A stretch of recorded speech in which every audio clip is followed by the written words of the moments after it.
আজিজুল ও জব্বার বন্ধুত্বের অনন্য অধ্যায়। একটি ছোট গ্রামে জন্ম হয়েছিল আজিজুল ও জব্বারের। দুজনেই একই পাড়ায় বড় হয়েছে, একই স্কুলে পড়াশোনা করেছে। ছোটবেলা থেকেই তাদের মধ্যে গভীর বন্ধুত্ব গড়ে ওঠে। একসাথে মাঠে খেলাধুলা, গাছে আম পাড়তে যাওয়া, পুকুরে ঝাঁপিয়ে পড়া, সবকিছুতেই তারা ছিল একে অপরের ছায়াসঙ্গী। আজিজুল ছিল শান্ত স্বভাবের, চিন্তাশীল এবং পড়াশোনায় আগ্রহী। অপরদিকে জব্বার ছিল প্রাণবন্ত, সাহসী ও চঞ্চল। তাদের স্বভাবের এই পার্থক্যই ছিল বন্ধুত্বের রঙিন বৈচিত্র্য। একে অপরের দুর্বলতা সামলে নিয়ে চলত। কারো মন খারাপ থাকলে অন্যজন ঠিক বুঝে যেত। সময় বয়ে গেল। তারা স্কুল পাশ করে কলেজে ভর্তি হলো। আজিজুল শহরে পড়তে গেল, আর জব্বার গ্রামেই থেকে গেল পারিবারিক কৃষিকাজে সাহায্য করার জন্য। যদিও দূরত্ব তৈরি হলো, তবুও তাদের সম্পর্কের বন্ধন আলগা হলো না। চিঠি আর ফোনে নিয়মিত যোগাযোগ রাখত। ছুটিতে বাড়ি এলে তারা আবার আগের মতোই সময় কাটাত। কিন্তু একদিন হঠাৎই এক ভুল বোঝাবুঝি তৈরি হলো।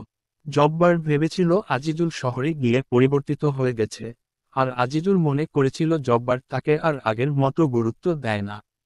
কয়েক মাস তারা কথা বলেনি। এই দূরত্ব তাদের দুজনকেও কষ্ট দিত, কিন্তু কেউ আগে থেকে যোগাযোগ করার সাহস করছিল না। একদিন গ্রামের একটি ছোট ছেলের অসুস্থতার খবর পেয়ে আজিজুল হঠাৎ গ্রামে ফিরে এল। সে জানতে পারল ছেলেটিকে হাসপাতালে নেওয়ার জন্য জব্বার অনেক কষ্ট করেছে, নিজের জমি পর্যন্ত বন্ধক রেখেছে। আজিজুল ছুটে গেল জব্বারের বাড়ি। জব্বার তাকিয়ে রইল অবাক হয়ে। দুজনের চোখে জল এসে গেল। দীর্ঘ সময়ের পর তারা একে অপরকে জড়িয়ে ধরল।